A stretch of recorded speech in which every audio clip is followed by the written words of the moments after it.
ladies and gentlemen, it's Ebro in the Morning. Laura Stiles, Rosenberg, Nate Parker's here. Birth of a Nation. Who you have with you, sir? Introduce him, please.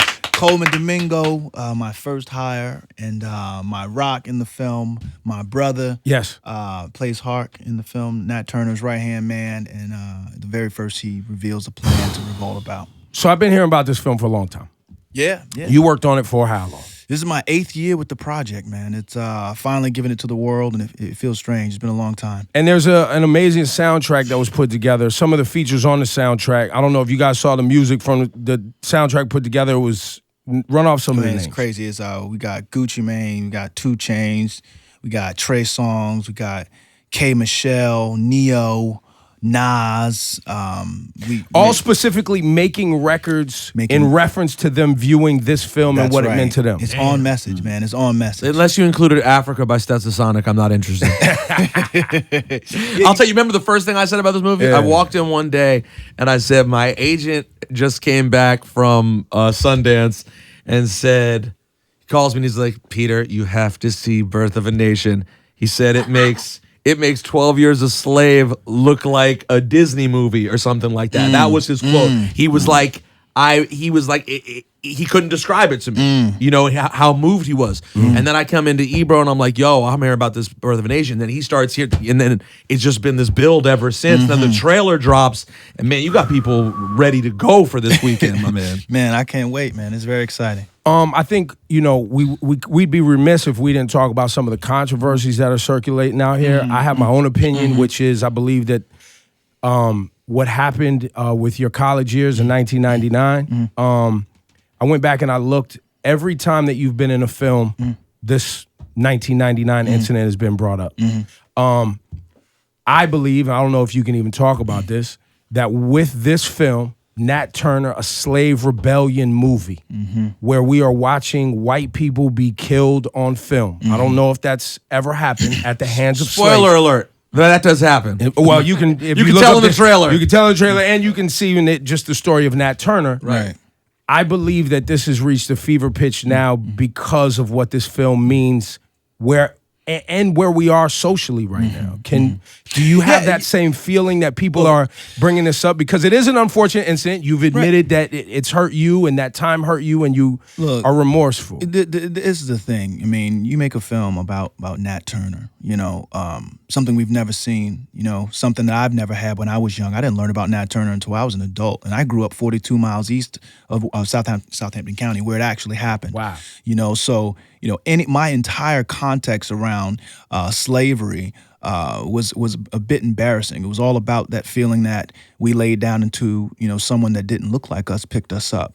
So to be involved with a narrative of, you know, where a man that looked like me fought for the liberation of his people, sacrificed everything, you know, for a freedom that he wouldn't even see. You know, Nat Turner didn't know that, you know, the Civil War was going to happen. He thought this was perpetual, it was going to be forever and ever and ever. So to make a film like this that is liberating, that deals with African cosmology, that connects the diaspora, that makes, in my opinion, a film like this, you look at, you know, African Americans, you look at Dominicans, you look at Puerto Ricans, Cubans, we all Africa, and this connects us, and it connects us in a way that says, you know, resistance is an option to the things that are oppressing us in our communities. So, you know, is there a backlash to that? I mean, look, historically speaking, anytime someone has sought to liberate people on a mass scale, there's been pushback. So my goal has been to stay the course. You know, my life is my life. Lord has brought me through so many things to this very moment.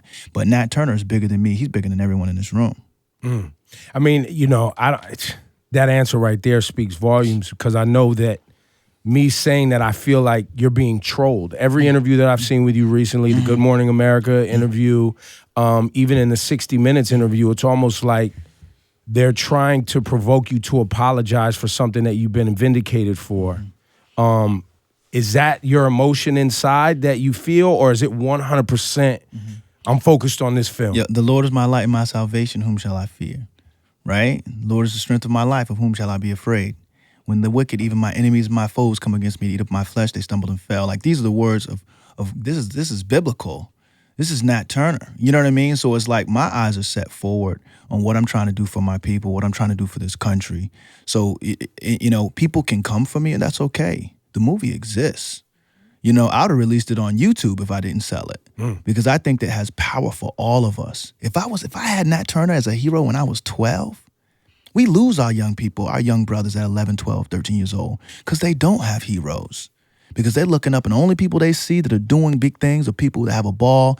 And like James Baldwin said, if you don't have a gimmick in our community where we come from, you're stuck. You're nowhere. And then you end up in the prison industrial complex.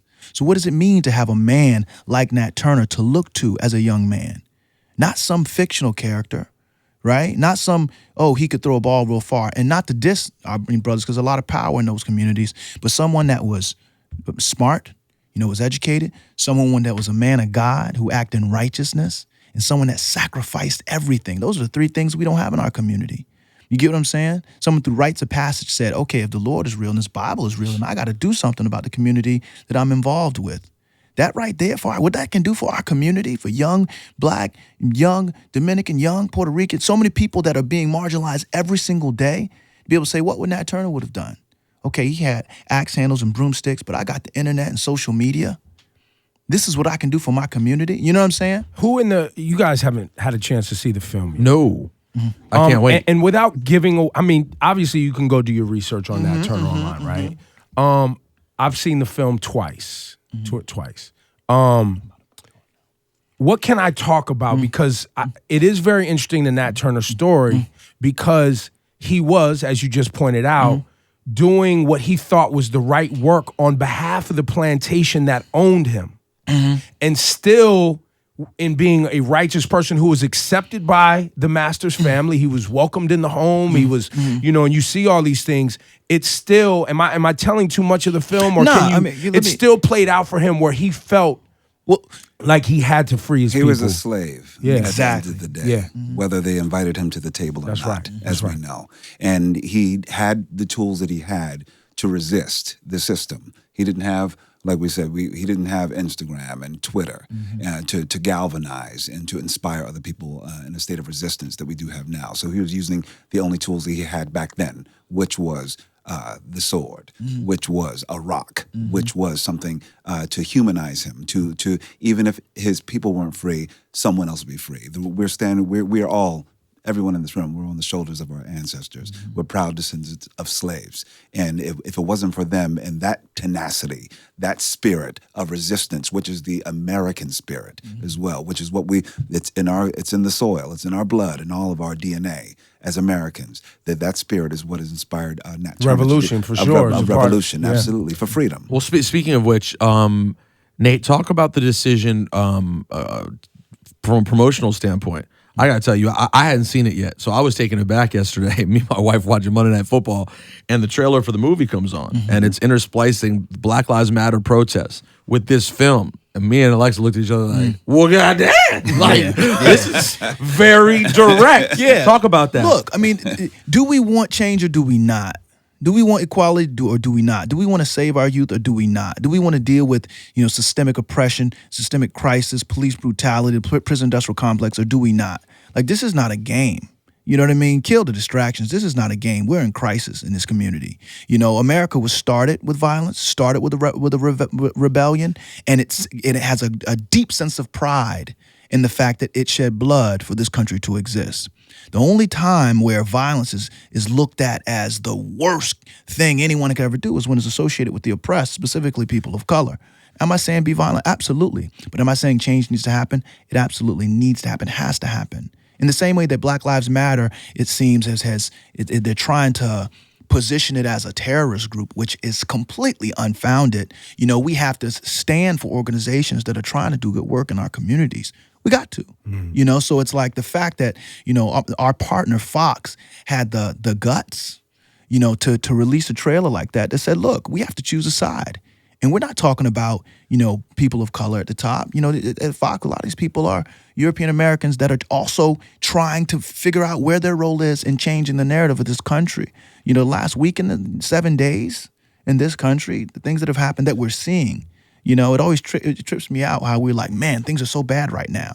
Did you see the video? I'm like, how many people probably stare down the barrel of a gun in an alley thinking to themselves, I wish someone was recording this. I'm about to get smoked right now. No one will ever know. You know what I'm saying? It's like the real issue is the real issue. So Nat Turner, our mantra for this film is Nat Turner lives. So what does that mean? The spirit of this brother lives in all of us, right? And my whole thing, and I'm gonna be clear, Black empowerment, Latino empowerment doesn't mean white hate. It just means empowerment. How will we rise? And how will we do it? We do it together, or what would that mean? In the film, Nat, which really pulled me to it because I've become so much closer to my faith, in my adulthood. Nat Turner was like, yo, if you guys gave me this Bible, okay, well, if this Bible is real and I'm reading this stuff properly, then I think you guys are wrong. And if you guys are wrong and I'm supposed to be a preacher or a leader of men, then I think I'm leading them the wrong way. And if I'm to be judged by the Almighty, then I got to make some changes in the way I'm approaching this material, right? And so he reaches over to his brother and said, brother, can you get some people together? Because we got some stuff we need to talk about. And I risked it all, risked everything. Well, you had nothing. You had nothing to lose. Yeah. Exactly. That's the most dangerous people. Well, in the world. and speaking to, I guess, today, people think they have something to lose sometimes, which is why I brought up earlier in the conversation, he was welcomed in the home, right? Yeah. A lot of times we feel like we're welcome and we don't want to disrupt. Exactly. Right. We don't want to disrupt the system. And that goes all the way till now. I mean, that decision, well, yes, you're right.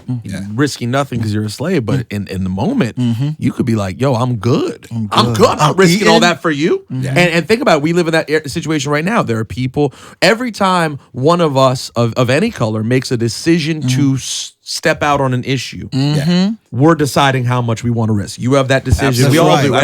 We all do. Every day. And this film is a perfect example of that. I mean, there's a million films you can make. I had a very, very prominent director. I'm not going to say his name, and please don't say his name, but we talked about him today. Please don't say his name. Was like, you sure you want to make a movie on Nat Turner? And I said, yes. He said, they ain't gonna let you make that movie. I was like, what do you mean? He was like, they're not gonna let you make that movie. I was like, what do you mean, let me? He said, why don't you make a movie about John Brown? You know anything about John Brown's a white abolitionist that led a slave revolt. And I was like, John Brown? Like it was the oddest thing to even try to wrap my head around. Like, why would I make a movie about someone that represents the oppressor leading a rebellion against the oppressor when they were people, not just Nat Turner, on the side of the oppressed that stood against the oppressed. That could be an interesting story after there are 10 movies about the oppressed fighting back. The 11th one could be like, oh, there was a white guy who helped out too. Yeah, right. But why would that be the one first. that you're desperately trying to go Well, at? the systemic thing that I think is such an interesting thing is when you said this director said, well, they're not going to let you. The idea that we all still, it's systemic. We believe that we need permission to tell these stories. And this man to my left has been inspired to galvanize people, to say that this story matters, that your story matters, your voice matters. 400 plus people got involved who are all activists as well as being artists. And it's really just amazing to see. And really, I just want to say thank you so much already. Oh, come on. And as you talk about that, I was thinking about how much resistance were you getting in the making of this film, but also now that it's made, is there certain theaters that have quietly refused to show it or anything like that, or any states that are particularly not having it? I didn't get, it's crazy, I didn't get any resistance making the film because I raised the money myself. And I asked Hollywood, they said no. I said, okay, cool. And then I went door to door and raised the money. And that's the thing. It's like, it's one thing to catch wind of someone doing something revolutionary and try to kill it before it grows. They do that with our young people, right?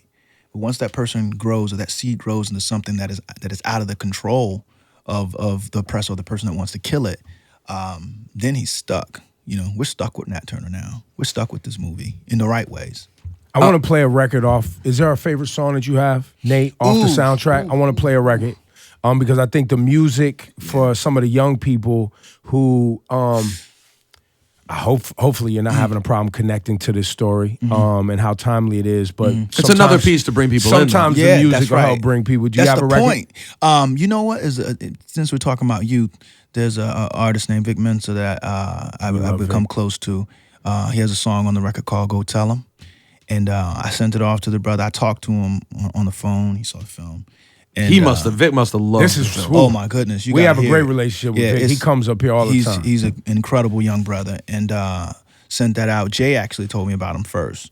And I was like, all right, cool. And sent it out to him. It came back. And I just sat back and smiled so hard. Yeah. To hear Young Brothers on message, people like, young people don't care about stuff. Nah. Nonsense. Yes, It's their movement. And we're old. I'm 36. I'm old. I'm an elder right now. But people, young brothers like Vic, you know what I mean, that are doing it, we got to be supportive. Sorry. One thing I wanted to say at the beginning when we were talking about some of the controversy surrounding you right now, which again, we talked about this before you got here, and feel that as people who are so excited about the film, it's our responsibility to talk about the film, but also our responsibility to talk about what other people would want us to talk about. One thing I think it's important to address that I want to express that we feel the issue that has been brought up, as you have expressed, is deeply important, right? And the fact that people have a lot of concern about rape culture on college campuses, and it's as important an issue as there is. My one thing about it is this. It's crazy to me that Nate Parker is the story of this film. And I say that with all due respect. This film is what's going to make me care about you. But at this point, as a viewer, why do I care particularly about the history of the director? No disrespect to your life. I just want to see the movie. You know what I'm saying? Right. Let the Nate Parker controversy, let them dig into your life when they're about to give you the Academy's biggest honor. Okay, then dig into all of Nate Parker's life. For right now, on Friday, I just want to see this story. That, like, you're talking about someone who's deeply interested in black issues. I know nothing about Nat Turner. I mean, I'm being serious. I know he's a revolutionary, and there was a rebellion. There's a rebellion. That's all I know. So as much as I care about the issue, and I do think it's an important issue, I just don't care enough about investigating your background today as much as I care about us seeing this film. Yeah, which is the point. That has to be a frustration for you. Like, can y'all just watch my movie? Guess what? I ain't frustrated at all. You know what I mean? I have peace. You know what I'm saying? It's like, you got to understand. Like I said, I'm 36. I'm deeply in my faith. I've never run from anything in my life. So the fact that we had this film, it's biblical. Let my words be your peace. You know what I'm saying? Be of good cheer. I've overcome the world. I'm not tripping on the press. Where does one go after a movie of this sort of level? Like, are you able to be like, I'm thinking about doing like a lighthearted boomer- comedy. Yeah, exactly. A right? buddy It's sort of like a boomerang movie. Yeah, like, where do you go? Where do you go next? Cars 3. We have Kevin Hart. Picture it. Kevin Hart, The Rock. Okay, we'll start right there. Well, have you thought about that? I always think of it's funny because my art is a function of my activism. You know what I'm saying? Like, I made this film not because I wanted to do art. I made this film because I wanted to tell a story I thought was important for all of us and that will push us all forward as Americans, as human beings. So I keep asking. I ask myself, like, well, what is the thing that's going to make me as passionate as this one did? Next, I don't know. I think that's the joy of being a writer, director, producer. Is if whatever I want to do, go to prayer with it, then I can write it. Or I can produce it and raise the money, or I can direct it. Then I call Colman and be like, yo, you free? Right. Let's get to work. Exactly. So it's look, no one's gonna silence me. I'm gonna speak to the issues. I'm gonna uplift our people. You know what I mean? I'm going to stand for the oppressed always. And if they want to come, if anyone wants to come for me, that's okay, that's fine. But I'm going to tell these stories. Someone's got to tell them. We cannot settle for a world where when someone wants to tell a story that is uncomfortable, incendiary, that they will become under attack. I mean, as a black man in this country, the assumption is dangerous and guilty. That is our assumption. That when you interact with a person, whether it's on an elevator, whether it's a cop, or it's a realtor, you're going to get a house, dangerous and guilty. Walking down the street, get dangerous or guilty, right? We can't let that define us as men of color. When we stand up in our truth and in our power and say stories need to be told that deal with crisis, we can't bow to attacks. We just cannot, and I won't. Nate, talk about getting all of these actors to participate. I read an article. And after we do that, I want to talk deeper about Nat Turner and you dealing with the actual family. Yeah. Because picture this. The white people that own Nat Turner still own Nat Turner. That's right. That's exactly right. Like, wrap your brain around that. We'll get into that. It's crazy. So, how did you go about? I mean, Gabrielle Union. I mean, how much money did you have when you started this project? We had no money and we had no time. Well, no, but you had to have some money. You Well, had to rent yeah, a we had camera, you less to than do 10, something. but it's like less than 10,000. less than 10 million. Less than 10,000 I 10 could million. probably. All right. That would have been really impressive. I can okay? tell you, right? Well, I can tell you from being I don't one of the know. castmates as Yeah. well. You don't jump on a project like this because of the money. Yeah. You jump on for the message, and you pray that things like this come along that you can be a part of. Gabrielle Union, everyone just, I'm sure, like I don't know what anyone got paid, but I'm sure. Scale. Exactly. But it's an agreement that like. And that's like a union number, right? Yeah, Like, it's that's the not lowest number you can pay someone without the union tripping. And but you know you're going to get so much more out of Yeah. it. Something's going to just move you and feel like Right. you're going to shake the earth with it. And so, how fragile was the actual filming? Like, if you have this shoestring budget, like, how are you making? Because I hear about films all the time. They take too long to edit this. Or bad shoot we didn't day. have those out. It was No. like, you remember the Titans? Yeah. The Denzel movie. You remember the coach came to him and was like, oh, so unless you win every game, you're fired? That's what was it every day was. for That you, was right? us. Every day. Right. You can't lose one day. Like day literally. the day was or they were raining, taking right? the movie. The day was raining. Day was raining. Let me tell you a story. People gonna be talking about me like, did he just say that? I think he said yes. I'm about to say it.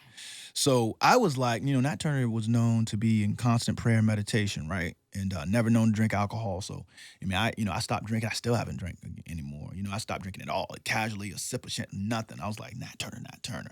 Meditation. I was in prayer. My grandma was like, did you fast? I was like, fasting. I was like doing Taking all the tips. doing Anybody- everything, right? Trying to get as close as I could, to Nat and to the Lord. When we got on that set, we had no money, and they said, if you lose a day, we gotta take the movie. We gotta start slashing stuff down. It's like And these are the people, who the makes bond that company, decision? the insurance people. Got it, When you okay. do a film independently, you don't have a Fox or a studio behind you that's gonna throw down real money to make sure everything goes right. And they say basically you have no leeway. Everything has to be perfect. Yeah. And so I remember we had the one day to shoot our battle scene. And most battle scenes take 3 weeks. We did that in one day. One day. I've been telling people 2, and that's a lot. No, we did the was battle one sequence day. one day, and then we did inside the armory. Oh, yeah, one that's day. it. Man. But the battle with the blood and the act, all of that, the That's lineup, the shit, Spielberg-esque that would take like 2 weeks. easily. Yeah. One day we did it, and that's the one day it was scheduled to have a storm. So we're standing there on that field, organizing everything, and my second AD walks up and he's showing me his phone. He was like, "Well, look, see the cell? The storm cell is moving. It's moving its direction. The storm cell's going." I was like, Sounds "Bro, like Summer Jam. We do the same thing. It's gonna rain, lightning, Here move it everybody comes. inside. It's Here also we like go. a battlefield in different ways. In a different way. exactly, right?" But I was like, "Yo," I was like, "We're cool. It's not gonna rain. It's not gonna rain." So he comes back in like 15 minutes, like a storm. You can kind of like see the clouds, like the dark clouds. And I was like, man, he was like, it's gonna rain. I was like, it's not gonna rain. He's like, but look at the storm cell. I was like, bro, I rebuke you in the name of Jesus. You can walk over there and by yourself. You go over there and walk over by yourself into that thing. And all of a sudden it starts to drizzle, right? And they're starting to take all the people. Because in costuming, you're wet, then it stops and you're soaking wet. You're stuck. So everyone goes in. I swear on everything. This was my God moment in this film. I walked out. I don't know if you remember. I walked out in the middle of that field. I looked up and I said, God, show your power. Show your power to these people. Seriously, we can't lose this movie. You know it. You didn't bring me here to lose the film. So we need to do something about You're this. talking right? to the sky I'm talking right to now. You're talking to the sky. You're I'm not looking talking at to the sky. I'm talking to God. Yeah. I'm talking to the Lord. I'm like, do something with this rain. Please show your power to these people. And I'm telling you, clouds went away. Sun came out, and we finished shooting our entire day. This man kept a sense of calm and grace about him because I was in my trailer chilling. I had no idea what was going on. I was Yeah. like, they taking a long time out there. I don't know what's happening. And everyone's looking at me like, What every we time gonna something do? would happen, we gonna lose. We gonna lose the movie. So it was like really an exercise in faith and patience. And by the end of the movie, it was like no one was tripping on storm cells. No one was tripping on anything. We just felt like this is obviously divine because in Savannah, every day at lunchtime it's supposed to rain. Or every day around lunch it was supposed to rain, and we didn't lose a day. It would drizzle while we were eating and stop like clockwork when we go back to shooting. We shot in how many days? 27 days. Whoa, that's nothing. That's It's crazy. An You have- epic yeah, film. It's like an episode of Love and Hip Hop.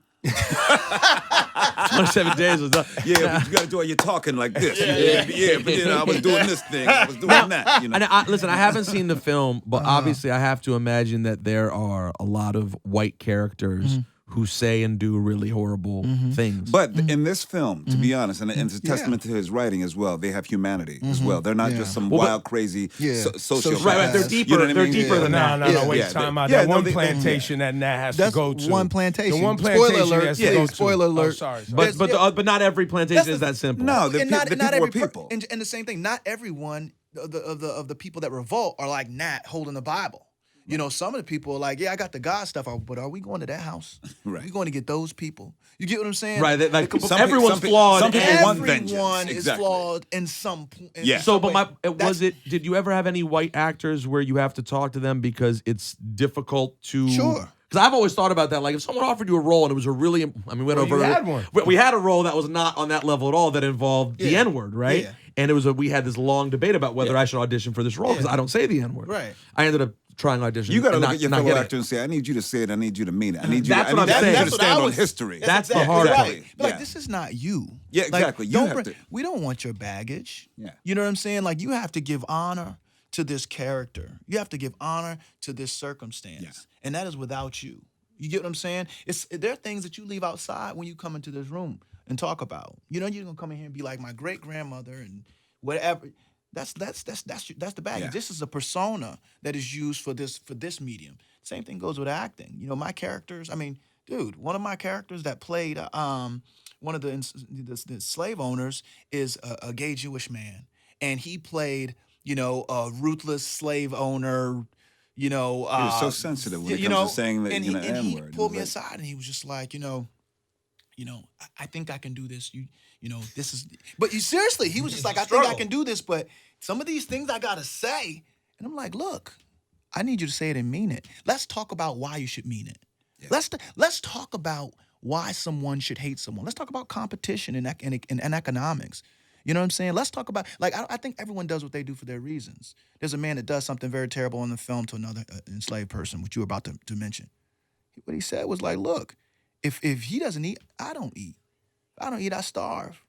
And I'm supposed to starve and let my plantation go into shambles because someone who the law says belongs to me, who the law said is supposed to work for me, is deciding not to work or eat.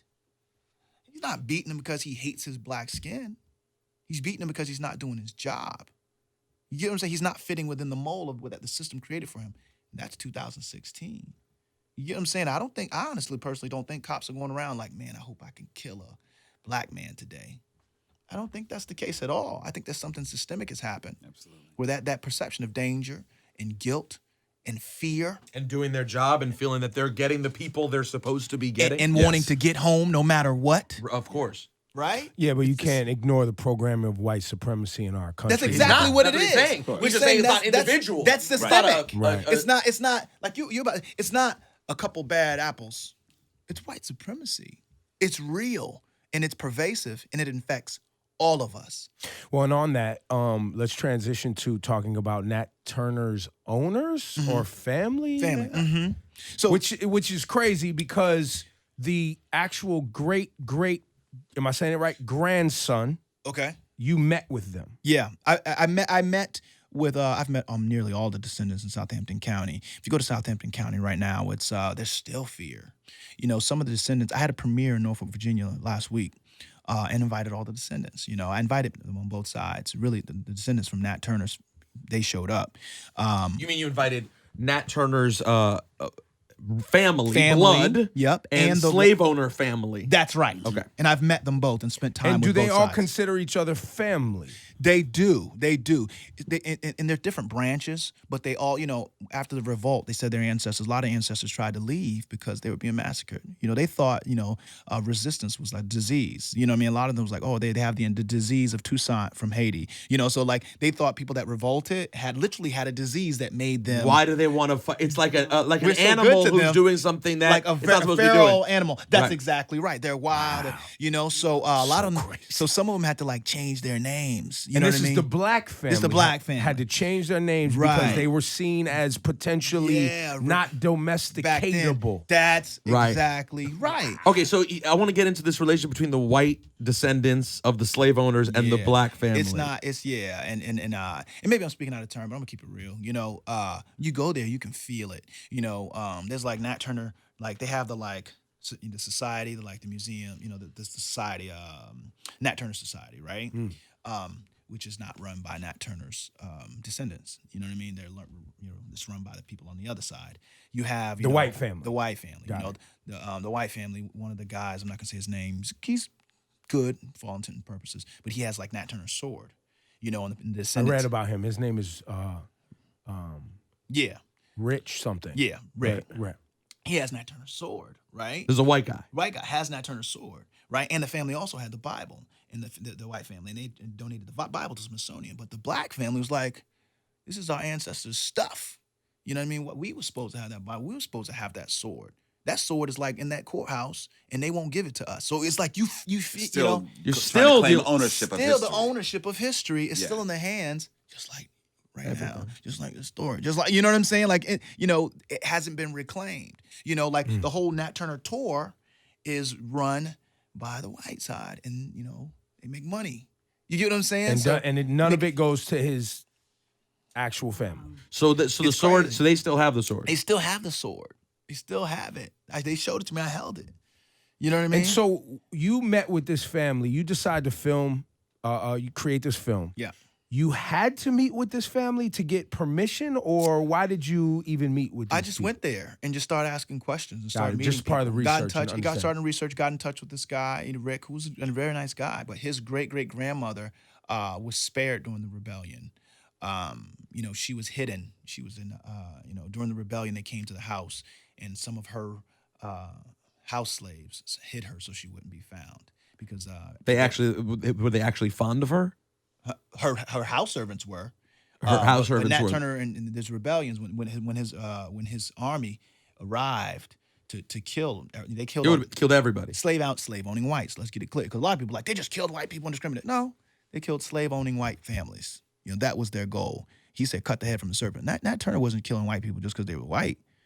He was a man of faith. He was like, if God is real, we need to kill. He said, even if you're talking about the children will grow up to oppress our children.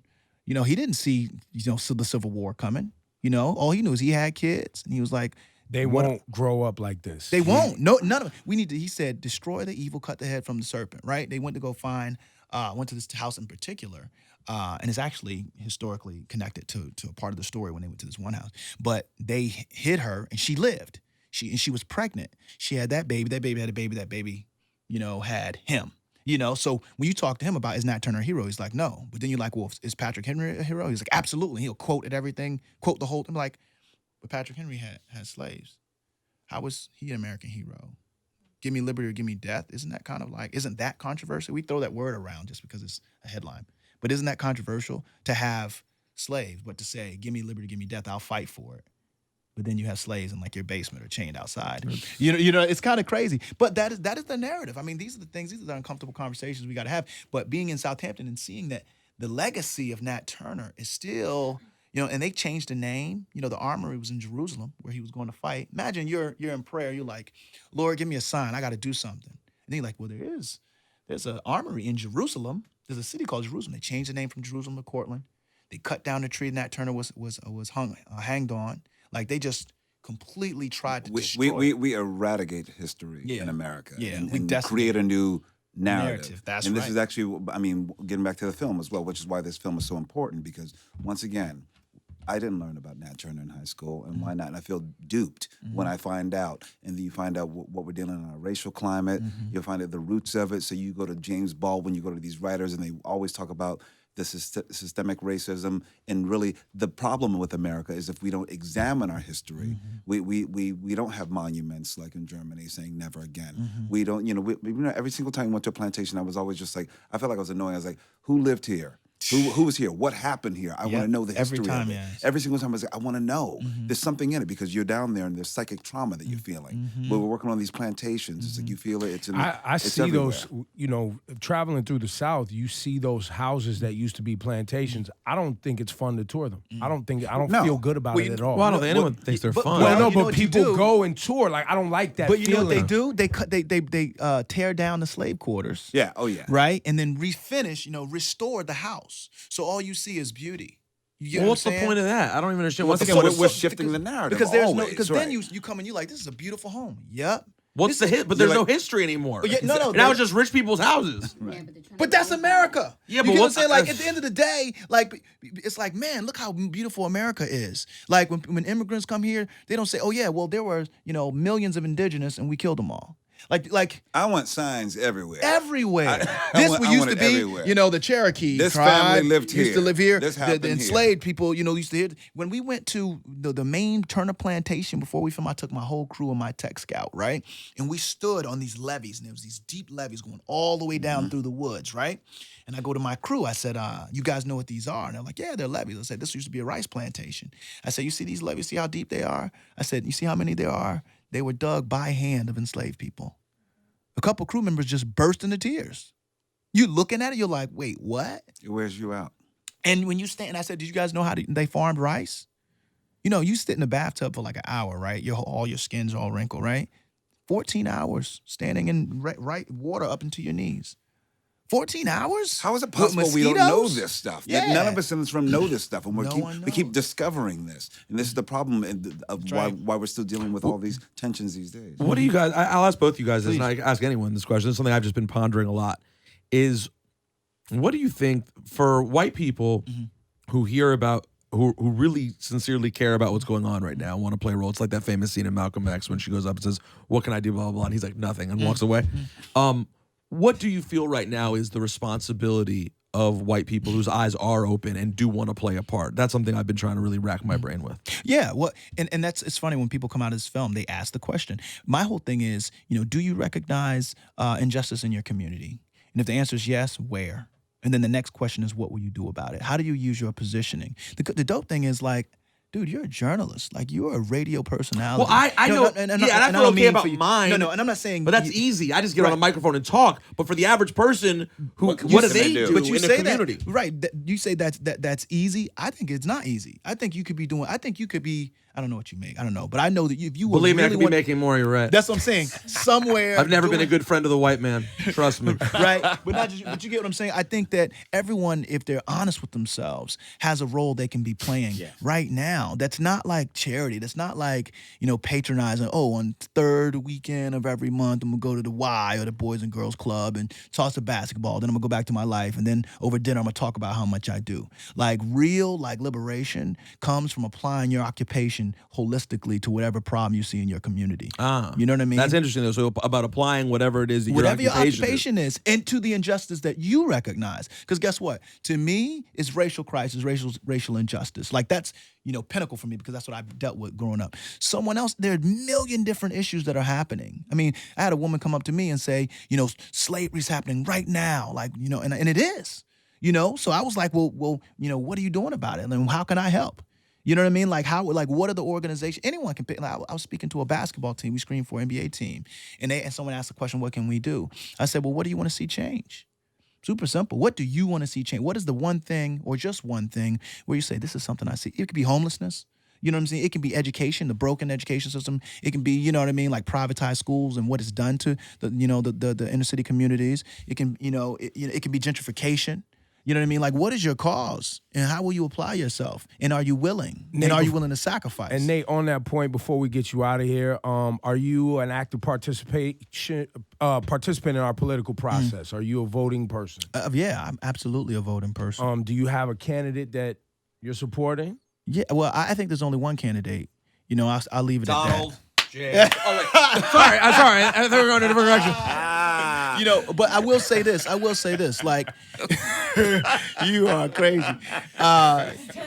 You put it this way, voting, straight ticket voting on election day is not activism. That's your duty. I think that there has to be much more. I think that we need to be more active in our local government all the way up to the top. The original Birth of a Nation was designed for, a couple reasons. The main reason was to disenfranchise people of color.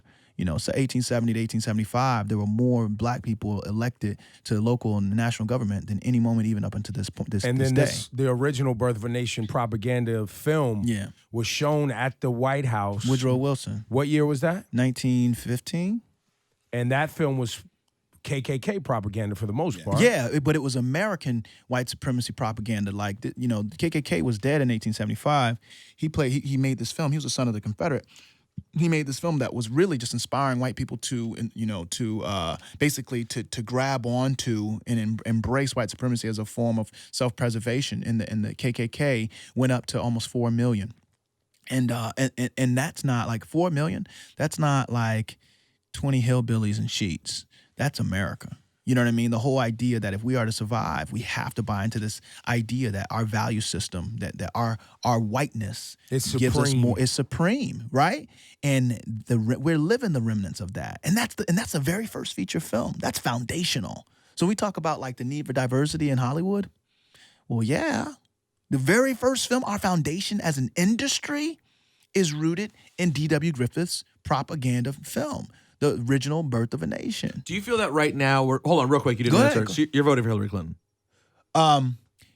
Yes. Okay. I just wanted to I'm absolutely voting for Hillary Clinton, but I'm also, but I also would, encourage us to get involved all the way through the. I think that's a non-conversation. You know what I mean? When it comes, it's about paying attention. Unfortunately, in our world, it is a conversation because of what we've been talking about, everything we've been talking about today, right? Some people, from the standpoint of you're getting tons of wrap-up signs. We're getting the wrap-up from the squad. Tons of wrap-up signs. Full court press.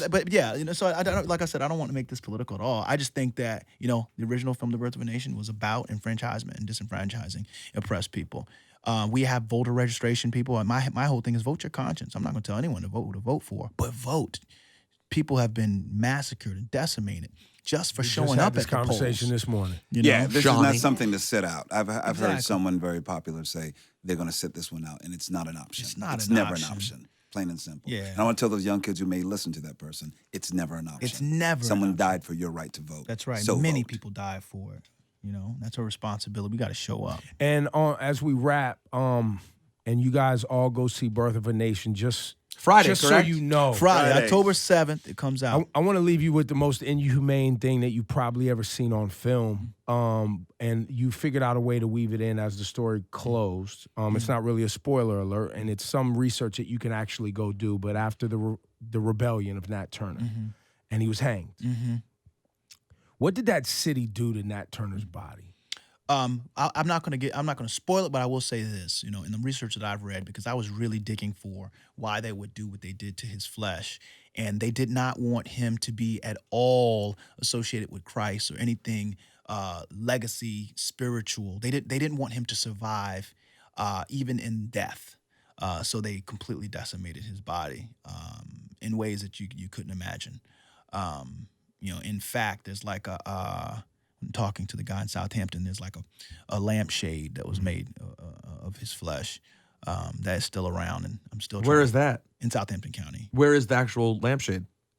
I'm still trying to get them to tell me. Right, because that means it's somewhere. It is somewhere, from what they're telling me. By the way, what do you do with? So here's a question. Like, how do you think of that? And then no. Once you now, let's say you get it, right? Let's say it's like that's disgusting that exists. What the fuck do you do with that when you get it? You bury it. You bury it, or you bury it put it in a casket. Okay, that's the appropriate thing. You bury it, and you throw prayers up. You honor, and then you honor it that way. Whatever I can. That's the most terrifying thing. I mean, I've heard of things, but there's something that's so.